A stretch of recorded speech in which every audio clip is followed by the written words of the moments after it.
외국인 투자자들의 속내를 미리 들여다보는 시간을 저희 마련하고 있습니다. DB금융투자의 김진만 팀장 나오셨습니다. 어서 오십시오, 팀장님. 네, 안녕하세요. 네, 자 먼저 오늘 첫 번째 종목 한국가스공사를 외국인 투자자들이 순매수하고 있습니다. 매수의 이유를 어디서 찾을 수 있을까요? 네, 날씨가 많이 추워졌죠. 네, 농담이고. 아, 그래서 샀군요.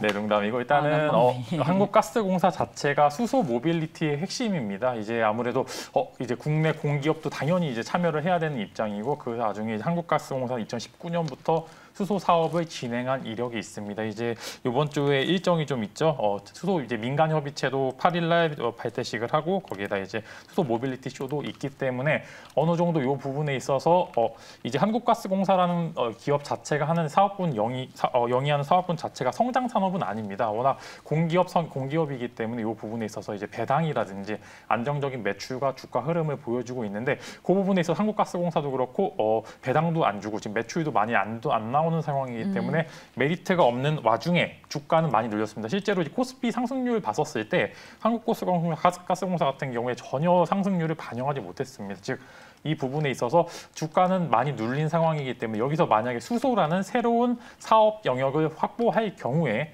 추가적으로 업사이드가 있을 수도 있다. 그런 부분에 있어서 오늘 외국인 매수 이유가 나타나는 것 같습니다. 사실 이 무거운 종목이 오늘 5% 넘게 오르는 것은 굉장히 괄목할 만한 일이죠. 네, 거의 상한 삼성전자도 3% 오르면 상한가 간다고 이제 체감은 정말 상한가입니다. 네.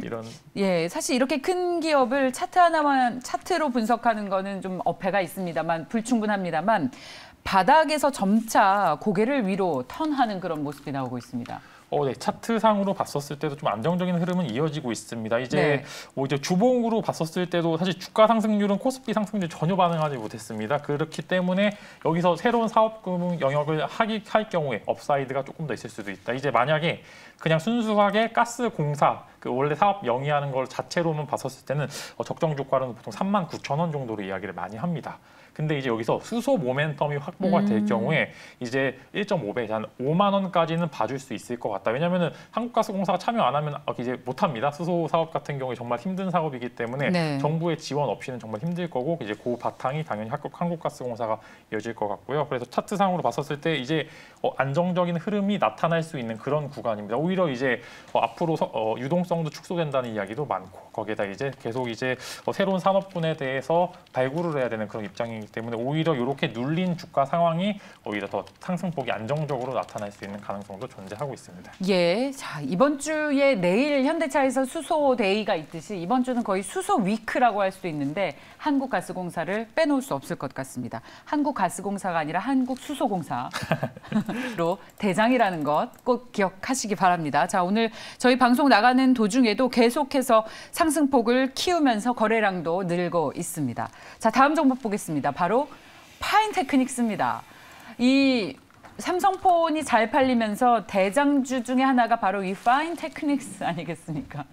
네, 맞습니다. 이제 정말 많이 팔립니다. 이제는 삼성전자의 게임 체인저가 될 수 있는 게 오히려 비메모리가 아니라 이 스마트폰 쪽이라고 보실 수가 있는데요.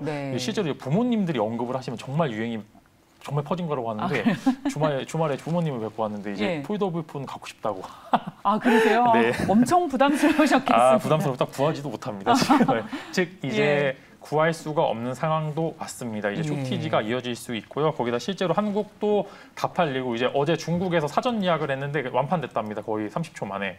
즉 이제 이 부분에 있어서 삼성전자가 처음에는 사실 보수적인 판매량밖에 내놓을 수가 없는 상황입니다. 즉 이전에 이전작이 사실 성공은 못했습니다. 그냥 프리미엄 폰 중에 하나로 인식을 했는데 이번에 좀 공격적으로 나왔는데 이 부분에 있어서 판매량이 잘 나왔기 때문에 삼성전자도 증설을 고민할 이제 그런 시기가 왔다고 실제로 이제 증설까지 할 수 있는 상황이라고 잡히는데 일단은 먼저 폴드 같은 경우에 300만 대, 그다음에 이제 Z 플립 같은 경우에 한 700만 대 정도, 400만 대 정도 이제 판매량을 잡아놨는데 여기 내년까지 거의 2배 가까이 각각 2배씩 늘린다고 하더라고요.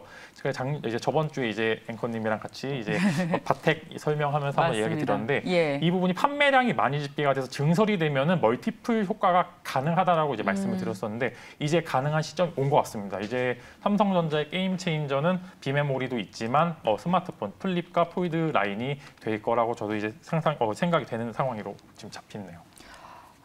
엄청 많이 올랐네요. 최고가입니다. 신고가 아닙니까?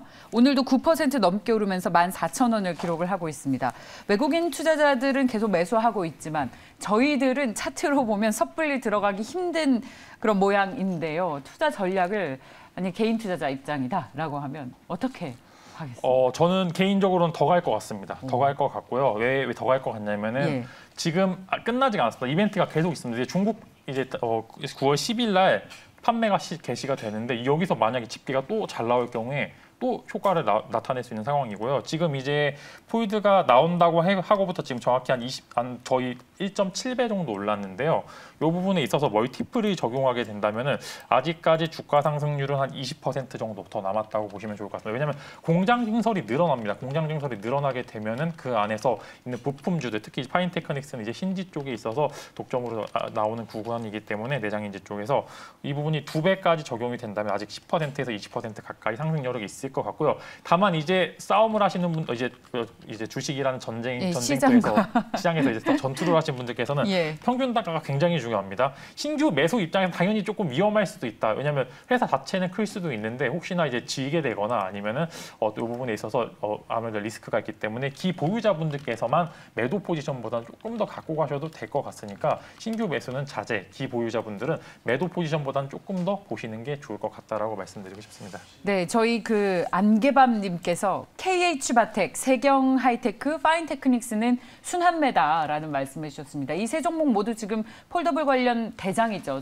소재주들이. 네, 맞습니다. 네, 신기도 있고 이제 세경하이테크는 UTG죠, 초박형 필름 이제 관련주인데 아무래도 이 부분에 있어서 독점 공급을 하다 보니까 이제 아무래도 이제 두각을 많이 받는 것 같습니다. 네, 이제 저희 팀장님이라면 지금이라도 불타겠다, 추가 상승 가능하다. 라는 말씀으로 정리해도 되겠습니까? 네, 더 갈 것 같습니다. 감사합니다. 자, 다음 종목 보겠습니다. SK바이오사이언스입니다. 이 종목은 외국인들이 팔고 있습니다. 매도 이유를 어디서 찾을 수 있을까요? 사실 매도 이유는 많이 올라서죠. 많이 올라서. 간단하게 말하면 차익 실현하는 거군요. 일단 9월에 좀 이벤트가 있죠. 18일 날 락업 물량이 좀 많이 해제가 되는 상황인데 그렇습니다. 지금 그 부분이 반영이 되고 있다고 하기에는 조금 이제 과대 해석이라고 볼 수가 있고요. 지금은 그냥 많이 올라서 조금 떨어지고 있다라고 보시면 좋을 것 같은데 지금 이제 5% 정도 하락폭이 있는 것 같은데 저는 이 부분에 있어서 18일 이전에 한번 신고가를 다시 갱신하는 모습을 보여줄 거라고 좀 생각이 되는데 락업 물량이 해제가 되기 전에요? 네, 전에요. 왜냐하면은 지금 정부에서 SK바이오사이언스를 밀어줄 수밖에 없는 상황입니다. 정책적으로도 이제 어느 정도 이제 좀 빠르게 진행될 수 있는 그런 정책적인 효과도 얻을 수가 있는 게 지금 모더나나 이제 화이자 쪽 백신 공급이 계속 지연이 되고 덜 들어오고 있습니다. 그럼 이제 한국 입장에서는 자체 백신으로 어느 정도 이 부분을 커버할 수 있는 게 굉장히 좋을 것 같고요. 일단은 지금 계속 나오고 있는 게 백신은 계속 맞아야 됩니다. 단 막 한 번, 두 번 맞았다고 해서 끝나는 게 아니라 지금 효과가 떨어질 때쯤 다시 맞는 이제 부스터 샷이라든지 기타 접종 계속 나오고 있는데 이 부분에 있어서 백신 모멘텀이 계속 지속이 될 거라고 계속 말씀이 되고 있고요. 지금 오늘 떨어지는 이유는 단순히 조금 올라서. 근데 이게 SK바이오스 정말 힘이 센 게 또 오후 되면 또 금방 말아 올립니다. 이게 진짜 팀이 너무 세더라고요. 저도 접근을 못할 정도로 지금 하고 있는데 그 부분에 있어서 사실 투자는 조심하셔야 되는 게 맞는데 일단 오늘 하락분에 대해서는 어느 정도 눌림목이라고 보셔도 좋을 것 같습니다. 알겠습니다. 자, 저희 이 SK바이오사이언스 같은 경우에는 역시 오버행 이슈가 있어서 오늘 아무래도 투자 심리에 영향을 주는 것 같은데 저희 잠시 후에 박결투에서도 더 자세하게 다뤄볼 거니까요. 끝까지 함께해 주십시오. 자, 저희 지금 굉장히 많이 들어오고 있는 질문 가운데 하나는 갑자기 좀 드려봐도 괜찮겠습니까? 차트 모양이 좀 비슷한 HLB입니다. 네네네. HLB가 오늘도 추가적인 상승이 나오고 있습니다. 탄력은 다소 둔화되긴 했습니다만 HLB 같은 경우에는 역시 불타도 괜찮겠느냐라는 우리 시청자분들 궁금증이 많아서요. SK바이오사이언스 슈팅 이후에 HLB도 비슷한 모습으로 가고 있는 것 같습니다. 하하하님께서 질문을 하셨습니다. 불타지 마십시오. 네. 타지 마십시오. 불타지 마시고요. 네, 왜냐하면은 모멘텀 차트는 비슷한데 모멘텀 자체가 다릅니다. 나오는 실적이 찍히는 종목과 꿈이 있는 종목 두 가지가 어느 정도 다르다고 보시면 좋을 것 같은데 HLB는 지금 나노젠 관련 이슈로 계속 오르고 있는데요. 정말 이제